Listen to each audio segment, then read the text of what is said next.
Bonjour à tous, je fais suite à mes vidéos sur le Bluetooth, comme j'ai appelé ça sur mon site casman.fr et sur mes vidéos YouTube. Le Bluetooth dans tous ses états, mais on va pas prendre que l'intitulé Bluetooth pour ces modules parce que ça peut servir à autre chose. Et là, je viens de faire l'acquisition, donc vous verrez dans ma dernière vidéo, si je l'ai posté avant ou pas, j'avais testé celui-ci. Attendez, je tire un peu les câbles. J'ai testé celui-ci. Il est parfait parce que lui permet de lire les cartes SD, USB, les clés USB. L'affichage est limité à 8 caractères, ce qui est dommage. On voit l'extension du fichier est limitée à 8 caractères. Donc on voit que c'est du WAV ou du MP3 pour les fichiers jeux qu'on envoie vers les Amstrad CPC ou les autres ordinateurs vintage. Il peut enregistrer normalement la partie que vous êtes en train de faire, mais ça je ne l'ai pas encore testé, mais c'est faisable puisqu'il y a une entrée et une sortie. Donc il y a tout ce qu'il faut sur ce module-là. Il est peut-être un petit peu trop complexe. Son seul défaut, il peut vraiment faire tout ce qu'on veut. Le seul défaut, c'est qu'il faut vraiment régler la sortie volume.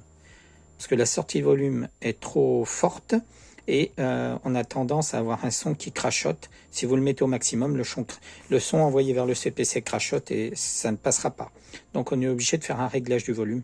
Ça se fait assez rapidement à l'oreille, on le voit et on l'entend. Oui, surtout on l'entend. Donc celui-ci est parfait, vous verrez la vidéo sur ce sujet-là. Et là, donc je viens de faire l'acquisition pour un prix raisonnable encore, 3 € et des poussières, 3,40 € ou 3,50 € avec les ports inclus, les frais de port, parce que j'ai fait ça avec l'achat d'un lot. J'ai un nouveau lecteur Bluetooth, mais qui pour moi ne s'appellera pas lecteur Bluetooth, puisque il aura d'autres fonctions, comme toujours. Donc vous voyez, je le déballe devant vous. Et celui-ci, il est vraiment parfait. Alors celui-ci, qu'est-ce qu'il fait? Eh bien, c'est un petit module Bluetooth. Tout simple, c'est un récepteur Bluetooth. Je crois qu'il peut faire les deux, celui-ci. Réception et émission. J'ai pas lu encore la doc, mais moi, c'est pas ce qui m'intéresse, mais je verrai. Port USB-C en 5 volts, donc il faut l'alimenter. Et on a deux sorties Cinch, gauche-droite pour le son. Ensuite, vous pouvez toujours utiliser votre smartphone de la même manière et envoyer les sons vers ce module qui sera connecté à un Amstrad CPC. Mais moi, c'est pas mon but. C'est si je ne veux pas. Pourquoi je ne veux pas utiliser un smartphone? Un smartphone se dégrade très vite. Et ce que je veux, c'est pouvoir trouver un module récent qui possède des fonctions de réception et comme un lecteur de cassette ou de disquette, tout ce que vous voulez, mais que je puisse mettre dedans mes fichiers jeux pour toutes mes machines rétro gaming et celles que j'ai actuellement et celles que j'aurai prochainement, et de pouvoir l'utiliser aisément, vraiment aisément. C'est-à-dire, j'ai ça, vous voyez, livré avec le câble micro USB livré avec pour 3,40 € ou 50 €, vous voyez, c'est correct.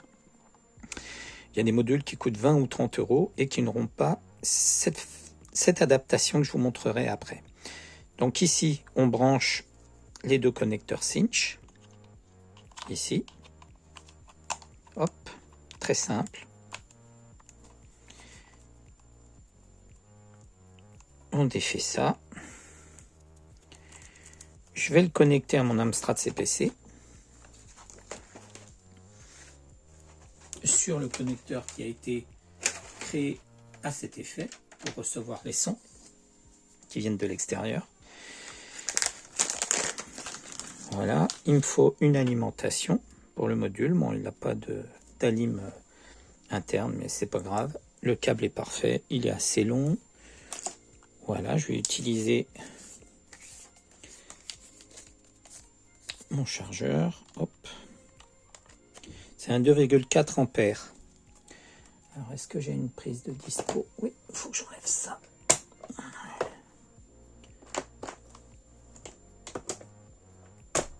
Mais le module n'a pas besoin d'autant. 2 ampères, je pense, ou 1,5 ampères, c'est largement suffisant. Voilà. Le module démarre et il attend d'être appairé. Donc là, il est dans son mode Bluetooth et on voit qu'il est marqué RX. Donc, il faudra que je lise la doc. Il ne faut pas que je la perde d'ailleurs, parce que je ne l'ai pas encore lu. Là, il est en mode réception. Donc, moi, je le garde en mode réception. Il y a une petite dot technique. Je ne l'ai pas encore doit être en quoi? Ouais, là, je risque pas d'y arriver, mais ici en anglais. Donc, il faut que je le lise après. Moi, ce que je veux juste, c'est voir si c'est vraiment très simple à l'utilisation. Donc ici, on est obligé d'utiliser une carte micro SD. C'est celle que j'avais où j'ai des fichiers qui ne passent pas et des fichiers qui passent. Donc, j'ai pas encore fait mon tri dans les fichiers de la machine. Donc, regardez ce qui est intéressant sur celui-ci. Je vais mettre ma carte Bluetooth. Faut pas se tromper, bien sûr. J'ai l'impression, voilà. Ah oui, il faut la clipser. Voilà, là, c'est noté 1. Et tout de suite, qu'est-ce que j'ai? Le nom du premier programme qui s'affiche. Et regardez bien, il s'affiche complètement. Donc, il est visualisable en entier. Il peut faire 15, 20 lettres ou chiffres et vous avez tout le nom du fichier. Voilà. Et on peut faire, là c'est quoi, égal, suivant, hop, suivant. J'aurai le deuxième sur 21 fichiers. Donc là, je sais que c'est mes jeux Amstrad, sachant que j'ai d'autres jeux de d'autres consoles dessus. Voilà, j'ai les Winter Games. Je vais passer à plus loin parce que je sais qu'il est en 4 parties. Voilà, Billy la banlieue. Je reviens. Ah ouais, il est parti plus loin. Hop, je reviens. Pourquoi il ne l'a pas lu? 4. D'accord, c'est 4. Billy la banlieue. Ça, c'est un jeu, oui. Je jouais avec sur mon écran monochrome Cracra Amstrad que j'ai jamais aimé d'ailleurs, cet écran. Le jeu était très bien, mais l'écran vraiment pourrave. En attendant de faire mes adaptations sur une TV avec un port, avec une prise Péritel, etc. Billy la banlieue. Voilà, vous voyez, donc on voit bien le nom des programmes. Donc ce que je vais faire, et en plus, voilà, je fais ça, une marche arrière, je fais une marche avant. Là, je vais faire pause. Je vais allumer mon CPC et je vais envoyer le fichier vers l'ordinateur. Hop, affiche le nom du fichier. Je ne sais pas s'il est en pause, hein, parce que je ne l'entends pas. Je vais monter le son. Ok, donc là, il n'est pas lancé. Là, vous voyez, l'Amstrad est lancé. J'arrive pas à synchroniser. Voilà. Donc, vous voyez, mon Amstrad est lancé.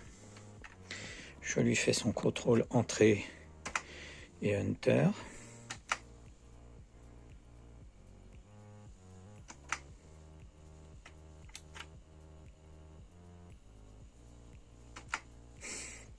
Ouais. Bon, c'est pas grave. Donc là, mon fichier est là. Non, mince, avec la lumière, ça passe pas. Je vais enlever la pause et on va voir si on l'entend.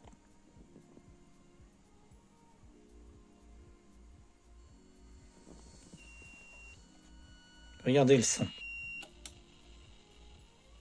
Le son est parfait. On a un petit souffle du micro ici, mais c'est pas important. Il y a sûrement moyen de corriger ça, mais là, je le fais vraiment à la va-vite.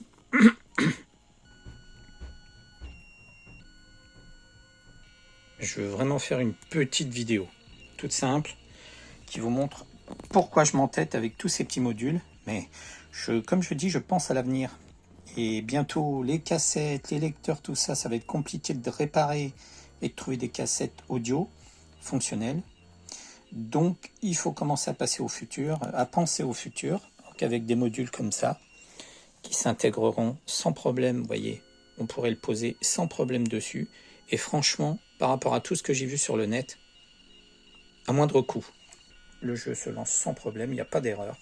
Le son est parfait, le crachotement est parfait, donc il n'y a pas de... Non, il n'y a pas de crachotement, on entend bien le son.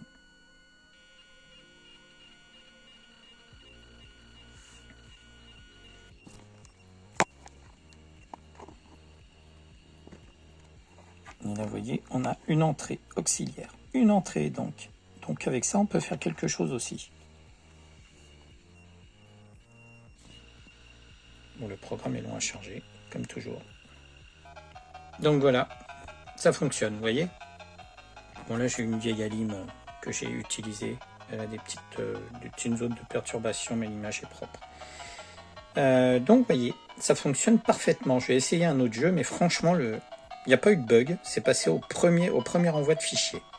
Je teste un autre programme. Et franchement, on peut faire plein de choses avec ces petits modules et ça pourra me servir pour plein d'autres projets. Vous voyez, au début, j'avais des casques cassés récupérés pour faire du Bluetooth et envoyer des fichiers. Là, j'ai ce système-là, j'ai évolué un petit peu, mais toujours en limitant le coût.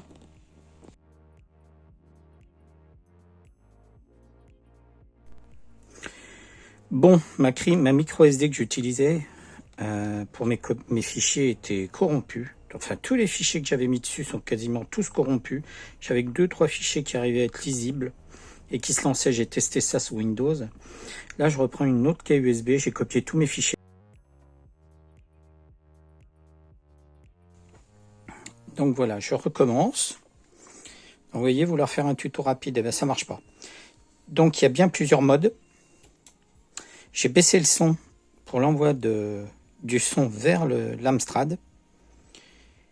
Alors, il y a une touche M qui permet de faire la pause ou de redémarrer la lecture.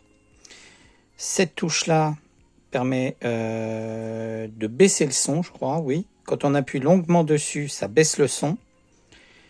Et quand c'est pas suffisant, on va de l'autre côté et on augmente le son en appuyant longuement sur celui-ci. Ensuite, pour changer de jeu ou de fichier, on appuie très rapidement sur chacun des boutons pour passer de l'un à l'autre. Je vous montrerai ça en vidéo. Donc je viens de lire la doc, hein, il y a quand même nécessité de lire cette doc. Je vous montre ça rapidement.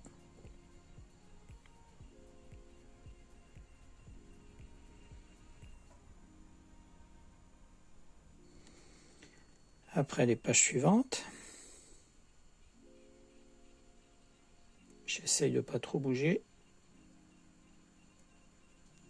Et la dernière page est au fond qui explique bien l'histoire de l'appui rapide ou très long pour passer du volume, augmenter ou diminuer le volume, ou passer d'un jeu à un autre ou un fichier à un autre. Voilà.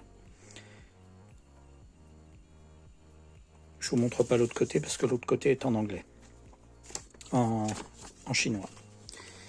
Donc voilà, je viens de le lire et c'est vraiment ça. Donc je pouvais bien régler le son, mais fallait le regarder. Donc peut-être qu'il était trop fort, envoyé vers l'ordinateur et que le son était trop fort, c'est possible. Mais j'avais bien des fichiers corrompus. Donc déjà, on va voir si là, il passe. Ça ressemble à l'autre module, hein, comme je vous avais dit que j'avais, celui-ci, qui est beaucoup plus complet. Mais celui-ci est viable, hein. On a le nom des fichiers, les 8 premières lettres ou chiffres. Donc c'est suffisant pour reconnaître un jeu qu'on envoie sur l'ordi. Je vais passer à un autre fichier, vous voyez. Comme je vous dis, je vais monter le son ou diminuer le son. Donc mes 3 boutons de fonction, là il est en RX, c'est-à-dire c'est un récepteur. Il reçoit les données, par exemple de mon smartphone, je peux lui envoyer des fichiers et les fichiers seront envoyés ailleurs. Il est en mode RX. Je pourrais le mettre en mode, c'est l'autre mode, c'est le mode TX. TX et RX. Ok. Donc le mode TX, c'est le mode qui est, c'est pas le mode réception, c'est le mode émission. Donc il émettrait les données. Alors que là, je suis en mode RX.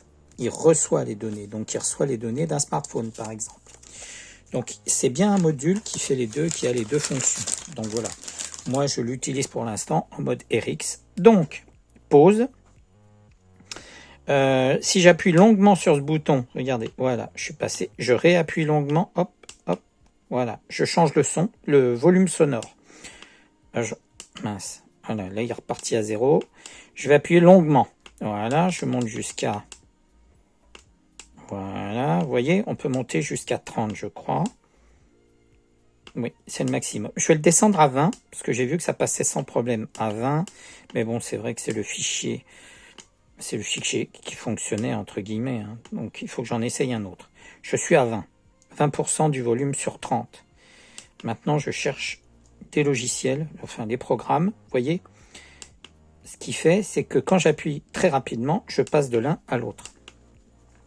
Là, j'arrive à voir qu'il arrive à lire tous ces fichiers-là. Donc ceux-là, ils sont lisibles. Alors que tout à l'heure, je passais de 3 à 10, à 20, ou même carrément à la fin de ma liste. Ah si, il y a les 64 fichiers, donc ça devrait être bon, parce que ma première liste, c'était une trentaine. Ce module, j'en reviens au module, qu'est-ce qu'il fait? Il est en mode RX ou TX. RX, c'est le mode que j'utilise là pour envoyer le son, soit d'un smartphone qui est connecté en Bluetooth sur ce module, et on envoie depuis le smartphone le fichier vers CPC 464. Voilà, ou VG5000, ou Thomson, etc. Il est en mode RX, donc en mode récepteur. Là, il est en mode récepteur, donc c'est un récepteur. Mais ce module a deux options. Je ne l'ai pas montré tout à l'heure. Normalement, je crois qu'il faut appuyer sur les deux, ce bouton-là et ce bouton-là, pour passer en mode TX. Voilà. Le mode TX, c'est l'inverse. Il peut se connecter sur des enceintes Bluetooth, etc. Donc, on peut connecter des modules externes pour pouvoir envoyer des sons vers ces modules-là. Donc là, il devient l'émetteur, comme un smartphone. Là, il est en mode smartphone. Il attend qu'on le connecte à un module externe, une enceinte ou tout autre élément. Voilà. Moi, je ne vais pas utiliser ce mode TX parce qu'il ne m'intéresse pas pour l'instant, mais je suis content d'en avoir un qui fasse les deux modes. Ça, ce module-là, sur une télé, c'est parfait. Vous le branchez sur une TV, vous avez des casques Bluetooth, et là, vous pouvez récupérer réellement le son puisque vous avez une entrée AUX. Et l'entrée AUX, c'est une entrée qui entre. Donc, vous envoyez le son vers le module, et ensuite, vous avez vos casques qui sont connectés appairés sur ce module, et vous pouvez donc avoir ce module à côté de la télé et vos casques Bluetooth connectés dessus. Voilà. C'est pour des TV non connectées, hein, ça existe encore, mais là, c'est un module qui peut le faire sans problème. J'en reviens au mode RX. Moi, c'est ce qui m'intéresse. Voilà le mode RX. J'ai mes fichiers, ils sont disponibles et ils sont visualisables. Donc, vous voyez, j'ai appuyé sur les deux boutons pour passer du mode RX au mode TX. C'est super, émetteur ou récepteur. Est-ce que j'ai fait le tour des caractéristiques du module? Oui, je pense. Donc voilà, à vous de voir si ça peut vous intéresser. Et pourquoi je fais ce genre de vidéo sur les modules Bluetooth? Eh bien, c'est une question de coût. Je cherche vraiment toujours le plus bas prix pour pouvoir continuer à utiliser les ordinateurs vintage. Si je mets 30 ou 40 € pour créer un module avec des éléments électroniques, c'est trop coûteux pour faire une évolution de matériel. Tout le monde ne peut pas mettre autant d'argent pour un module qui va être utilisé que pour une chose, alors que là, j'ai des modules qui sont fonctionnels pour plein de choses. Je peux l'utiliser partout, sur ma TV, sur une chaîne IFI, sur des enceintes, je peux envoyer le son vers des enceintes, sur des ordinateurs vintage, voilà. Ça vraiment, comme je dirais, ce module-là, c'est pareil. C'est très complet, c'est très intéressant. Il a même une télécommande, l'autre, celui-ci, non. Mais c'est voilà, c'est ce que je recherche à faire. C'est proposer des modules intéressants à des prix très intéressants et attractifs, mais qui fonctionnent sur ces ordinateurs vintage. Là, il se charge pour une fois correctement. J'avais pas d'image complète, j'avais des morceaux d'image. Donc là, il se charge correctement, juste en ayant diminué le volume. Donc c'est toujours une histoire de volume. Hop.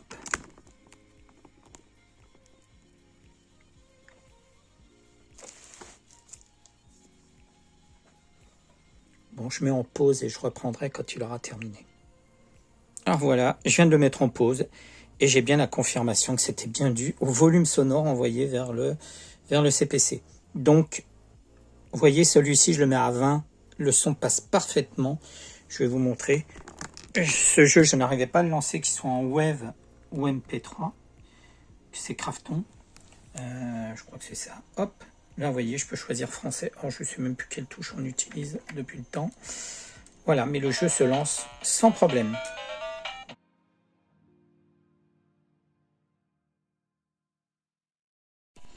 Donc voilà, j'ai bien 5,1, 5,2 volts sur mon alimentation stabilisée. Sur la partie qui alimente, qui sort en alimentation en 23, et des poussières en volts, bien sûr. Je l'ai réglé à 5,1, 5,2 et la machine est stable. Donc c'était bien un problème déjà de câble que j'ai changé et légèrement augmenté le voltage à 5,1, 5,2 et là l'ordinateur est stable.